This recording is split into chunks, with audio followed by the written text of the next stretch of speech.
आता बातमी नाशिकमधून आहे। नाशिक जिल्ह्यात मागील 5 ते 6 दिवसांपासून पावसानं उघडीप दिली आहे। त्यामुळे आता शेतकऱ्यांच्या चिंतेत वाढ झाली आहे। पावसानं दडी मारल्यामुळे पिकांच्या वाढीवरही परिणाम होण्याची शक्यता आहे। तर 7 ते 8 दिवसात समाधानकारक पाऊस न झाल्यास पिकं करपण्याचा हा धोका असून शेतकऱ्यांवर आता पुन्हा एकदा दुबार पेरणीचं संकट कोसळण्याची भीती आहे।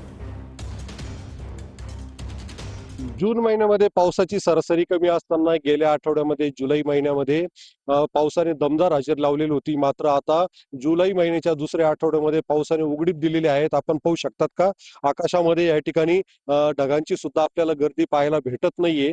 कारण की कुठतरी आता मान्सून जो आहे तर तो सक्रिय नसल्यामुळे या ठिकाणी आपल्याला हे चित्र पाहायला मिळतंय आणि त्याच्यामुळे कुठतरी शेतकऱ्यांच्या चिंतेत वाढ झालेली आहे। आपण पाहू शकतात का मी आता लासलगाव जवळ असलेल्या पिंपळगाव नजीक या ठिकाणी मी मका आणि सोयाबीनच्या शेतामध्ये असून या ठिकाणी जर बघितलं तर अक्षरशः आता पाऊस नसल्यामुळे या ठिकाणी आपल्याला जमीन जी तर ती भेगाळलेली आपल्याला पाहायला मिळत आहेत। कारण की 5-6 दिवसापासून या ठिकाणी पावसाने उघडीप दिल्यामुळे कुठतरी आता शेतकऱ्यांच्या चिंतेत वाढ झालेली आहे।